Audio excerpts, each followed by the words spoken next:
Hello YouTube and fellow comic book aficionados. Today I have with me the Witcher Library Edition by Dark Horse Comics, mainly written by Paul Tobin and with a host of different artists. And actually the front cover of this book is illustrated by Mike Minneola himself. This book contains the three Witcher miniseries, as well as the one shot that have been released by Dark Horse.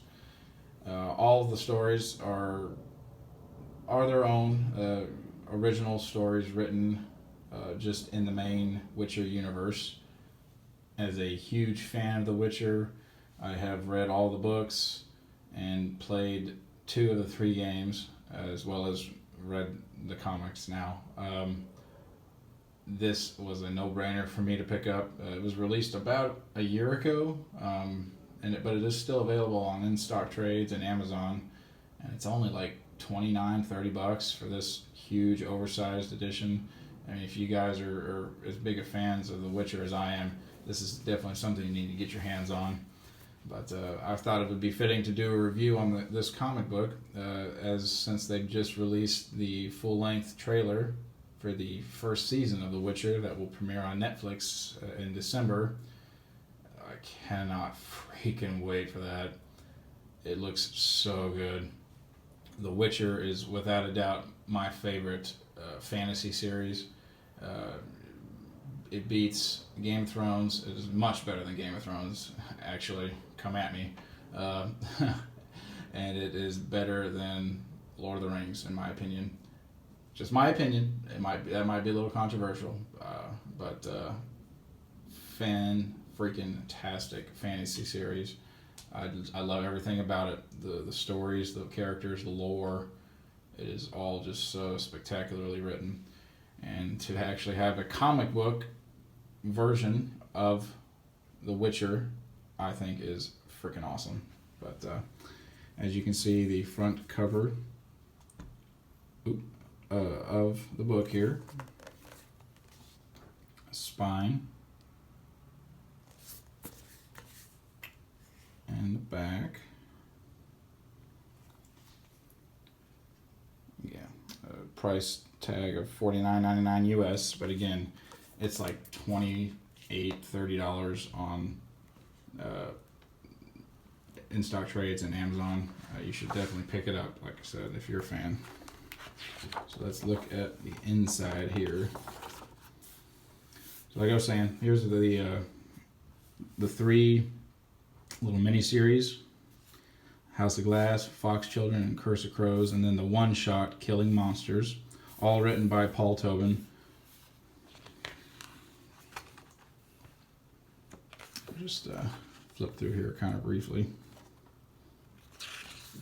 I was not a fan of the artwork in the first 2 miniseries to begin with, but it definitely grew on me. It's very gritty, and I think it actually fits the story very well. And if you've read the books or played the games, you know all the varying monsters that Geralt has to face from time to time, and there's a good chunk of them spread throughout this entire book.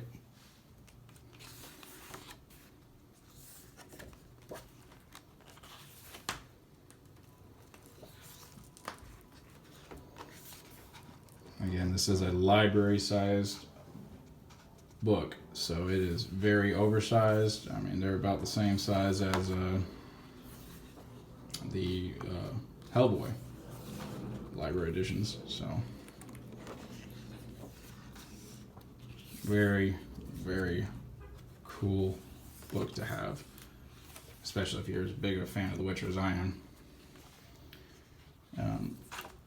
It is a very mature comic title.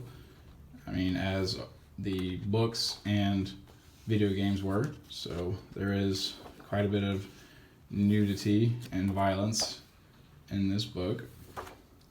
So if that bothers you, it may not be for you. But then again, if you're watching this video, you're most likely a fan of The Witcher. So, alright, just wanted to show off the binding real quick while I'm in the middle of the book. As you can see, we got this really nice eye hole here. A lot of lift with those pages. And as you can see, it is a sewn binding. Really well put together, this book. I have absolutely no problems with gutter loss. You can book will lay completely flat and you can read it across. Really solid binding all the way around, and really thick, nice thick glossy pages too with these library editions. I absolutely love them. Dark Horse, you need to keep pumping these things out and we'll keep buying them. Absolutely beautiful. So here is the Killing Monsters one shot. A little bit different art style here.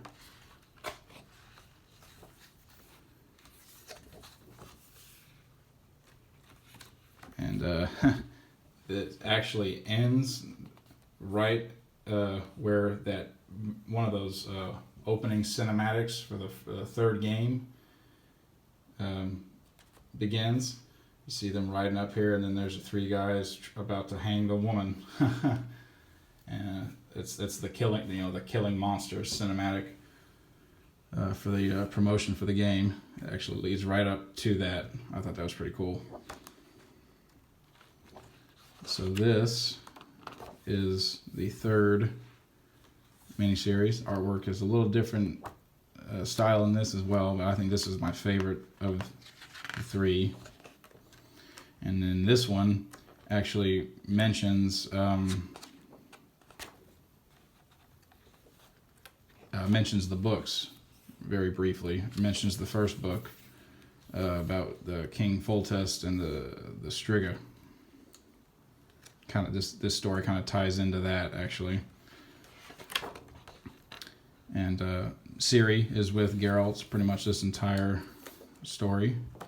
She goes off on her own briefly, but that's the three of them, the family, Geralt, Yennefer, and Ciri. I'm Team Yen all the way.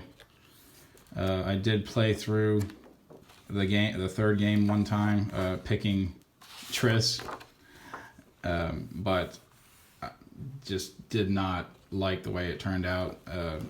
Yennefer and Geralt belong together, in my opinion. Definitely Team Yen all the way. So, just me rambling. So then we get a sketchbook here at the end. Got some different covers, and then the sketchbook as well. Pretty awesome.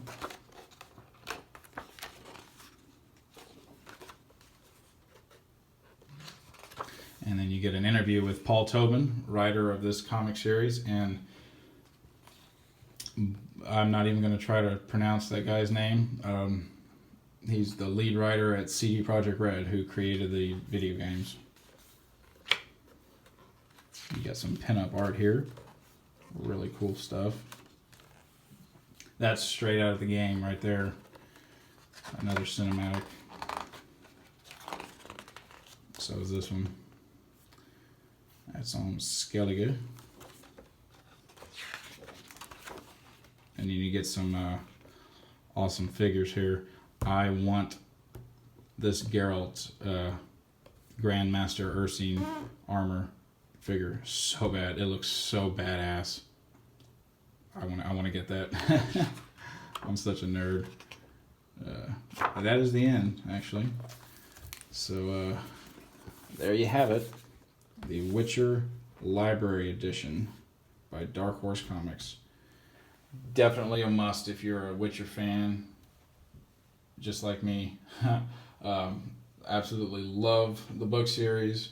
I'm actually rereading it right now, kind of as a refresher for the series, the TV series when it premieres in December. Oh, God, cannot wait for that. They cast Henry Cavill as Geralt, and I think he looks fantastic in the trailer. But that's just me fanboying out over here. But that is the end of the video, guys. Thanks for watching. If you enjoyed it, give it a thumbs up.